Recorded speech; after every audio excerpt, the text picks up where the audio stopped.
Welcome to Spring LIB. All right, so escape velocity, what is it? So if you're on Earth, which you are, escape velocity is the minimum velocity that is required to escape the gravitational pull of the Earth. So if you want to launch a rocket into outer space or a spacecraft or whatever, you will need to launch it. You will need to give it enough energy so that it can reach at least this speed. Once it reaches this speed, Earth can no longer pull on it hard enough.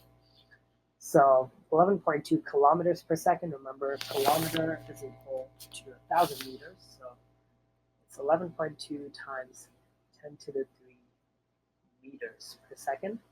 These are calculations. So this is really a length contraction problem, and the equation to use, therefore, is 26-3a, which says that length measured from a moving frame of reference equals to the rest length times 1 minus v squared over c squared. So in this problem, note that we want a percent change, not an actual length value. So it's easier right off the bat to take ratios. So let's divide by L naught on both sides. So you get L over L naught equals 1 minus v squared over c squared.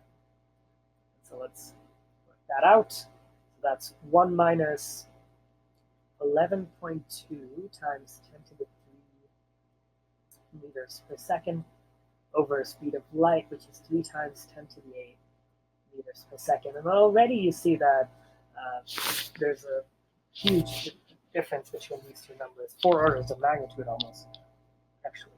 So when you square that, this becomes a very, very, very tiny number. And 1 minus that and square root of that actually turns out to be 0.9999, bear with me, 9999993. Yeah, it's 8 nines followed by that's 9 nines followed by a 3. Excuse me. So the ratio of the rest of the relativistic length to the rest length is like 99.99997%. So there's a very small change, you can see. Not the answer though. So your percentage will actually be, let me write it down here. Percentage will actually be 1 minus L over L naught. So if these two agreed, then the percentage difference would be 0. But it's not just 1 minus L over L naught. You also have to multiply it by 100 to get it to a percentage. So this comes out to be 6.97 times 10 to the negative 10. Really have to watch for the significant figures on your calculator here, multiplied by 100%.